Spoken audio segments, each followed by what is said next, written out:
semuanya, sebelumnya perkenalkan kami dari tim Adventures dari Prodi Jaringan Telekomunikasi Digital kelas 1F dengan anggota tim saya sendiri, Nabila Rahmawati. Saya Felix Aditya Ramadhani. Saya Mukti Wahyu Bangistu. Saya Ahmad Fadi Jamil Edi. Nah, di sini kita akan mendemonstrasikan sebuah karya dengan judul Implikasi OLT dalam penyebaran jaringan internet. Nah, sebelum itu kita akan menunjukkan apa saja komponen-komponen dan perangkat-perangkat yang kami gunakan dalam karya kami. Nah, perangkat yang pertama kita menggunakan OLT atau Optical Line Terminal yang digunakan sebagai pusat sebuah jaringan. Nah, OLT ini digunakan untuk mengelola akses keluar masuk data pada sebuah jaringan tersebut. OLT ini memiliki dua pon yang digunakan untuk mentransmisikan sinyal yang akan dihubungkan ke dalam ODC. Selanjutnya ialah ODC atau Optical Distribution Cabinet.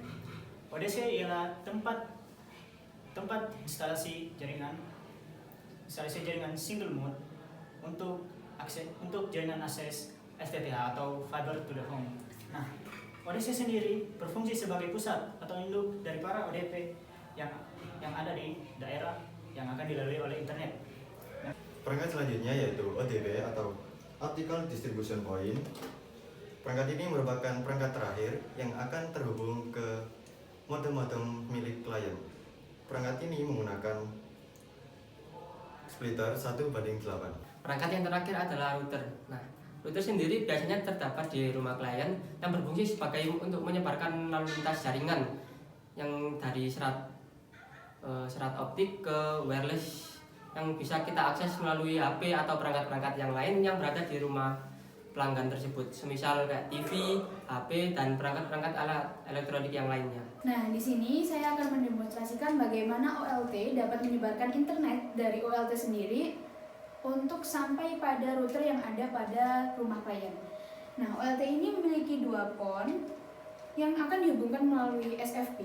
SFP ini akan terhubung kepada ODC. Nah, OLT ini memiliki redaman +8.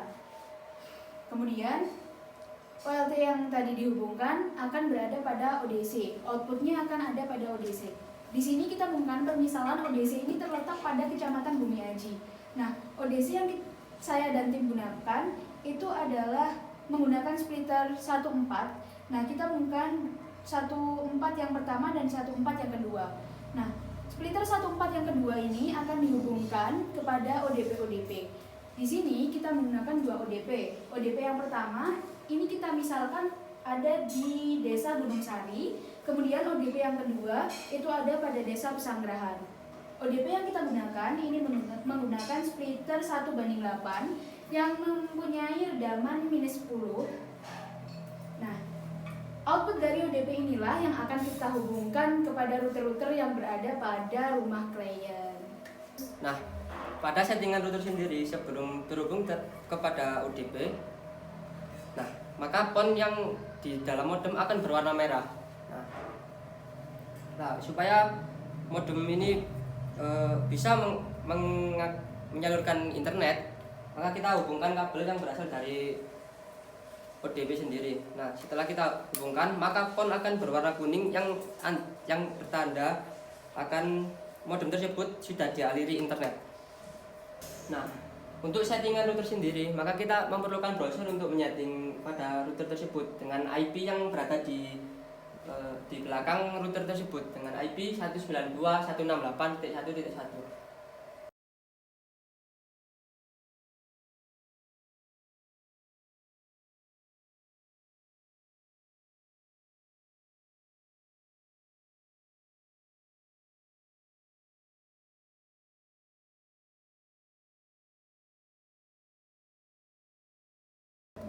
Nah, setelah kita menyambungkan ke SSID yang kita buat tadi, yaitu kelas 1F, maka internet tersebut sudah bisa digunakan. Nah, seperti itulah peran OLT dalam menyebarkan sebuah jaringan-jaringan yang dihubungkan melalui ODC, kemudian ODP, dan akan berakhir pada router yang berada pada rumah-rumah klien. Mungkin cukup sekian penjelasan dari project tim kami. See you on the next year. Bye-bye.